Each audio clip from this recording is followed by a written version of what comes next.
प्रताप यादव ने सम्राट चौधरी को लेकर बड़ी भविष्यवाणी की है। उन्होंने कहा, हम भविष्यवाणी करते हैं कि 8 से 9 महीने में सम्राट चौधरी खुद सीएम की कुर्सी छोड़कर जाएंगे। नमस्कार, आप देख रहे हैं दुनिया टुडे और मैं हूं आपके साथ नेहा। दोस्तों, बिहार की राजनीति में इन दिनों एक सरकारी बंगले को लेकर ऐसा विवाद छिड़ा हुआ है जो अब सिर्फ एक मकान का मामला नहीं रह गया, बल्कि नेताओं के बीच सीधी जुबानी जंग में बदलता नजर आ रहा है। पूरा मामला शुरू हुआ राबड़ी देवी को सरकारी आवास खाली करने के नोटिस से। जैसे ही ये खबर सामने आई, राजनीतिक गलियारों में चर्चा तेज हो गई।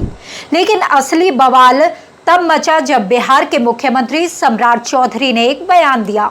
सम्राट चौधरी ने कहा कि सरकारी आवास किसी की बपौती नहीं है। लोकतंत्र में जो पद पर रहता है उसे सुविधा मिलती है और पद छोड़ने के बाद आवास भी खाली करना पड़ता है। उन्होंने ये भी कहा कि ये लोकतंत्र है, राजतंत्र नहीं। और कुछ लोग सरकारी बंगलों को ऐसे देखते हैं जैसे वो उनकी निजी संपत्ति हो। बस यहीं से ये मामला और गर्मा गया। राबड़ी देवी के बड़े बेटे और बिहार के राजनीति में चर्चित नेता तेज प्रताप यादव इस बयान से काफी नाराज दिखाई दिए।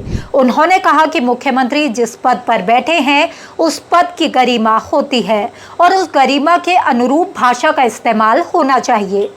तेज प्रताप ने कहा कि राजनीतिक मतभेद अपनी जगह है, लेकिन मुख्यमंत्री को ऐसे शब्दों का प्रयोग नहीं करना चाहिए जिससे विवाद और बढ़े। उनके मुताबिक सम्राट चौधरी को अपनी कुर्सी और उनके सम्मान को ध्यान में रखना चाहिए। लेकिन कहानी यहाँ खत्म नहीं हुई। तेज प्रताप यादव ने जवाब देते हुए एक ऐसी बात कह दी जिसकी अब हर तरफ चर्चा हो रही है। उन्होंने दावा किया कि अगले 8 से 9 महीनों में सम्राट चौधरी खुद मुख्यमंत्री की कुर्सी छोड़ देंगे। अब ये कोई आधिकारिक जानकारी नहीं थी, बल्कि तेज प्रताप की राजनीतिक भविष्यवाणी थी। लेकिन राजनीति में जब कोई बड़ा नेता ऐसी बात कह देता है तो स्वाभाविक रूप से चर्चा शुरू हो जाती है। इसके बाद तेज प्रताप ने कई सवाल भी खड़े किए। उन्होंने कहा कि अगर नियमों की बात हो रही है और सरकारी आवास खाली कराने की प्रक्रिया चल रही है, तो फिर ये नियम सिर्फ कुछ लोगों पर ही क्यों लागू हो रहा है। उन्होंने सवाल उठाया कि दूसरे कई नेताओं के आवासों को लेकर ऐसी सख्ती क्यों नहीं दिखाई जा रही। उन्होंने बिहार के वरिष्ठ नेताओं का नाम लेते हुए पूछा कि अगर नियम सबके लिए बराबर है तो कार्रवाई भी सबके खिलाफ एक जैसी होनी चाहिए। उनका कहना था कि किसी एक परिवार या एक नेता को निशाना बनाना उचित नहीं है। तेज प्रताप ने यह भी कहा कि उनकी मां राबड़ी देवी आज भी सक्रिय राजनीति में है और सदन की सदस्य हैं। ऐसे में उनके आवास को लेकर जो कार्रवाई की जा रही है उस पर सवाल उठना स्वाभाविक है। देखा जाए तो ये पूरा विवाद सिर्फ एक बंगले का नहीं है।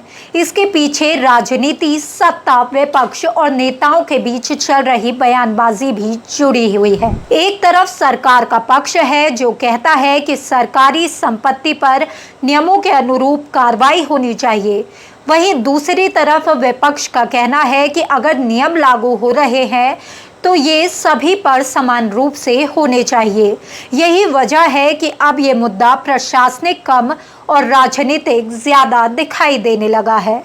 बिहार की राजनीति में वैसे भी बयानों का दौर हमेशा चर्चा में रहता है, लेकिन जब मुख्यमंत्री और विपक्ष के बड़े नेता आमने सामने हों तो मामला और ज्यादा सुर्खियां बटोरता है। फिलहाल इस विवाद ने एक बार फिर बिहार की राजनीति को गर्म कर दिया है।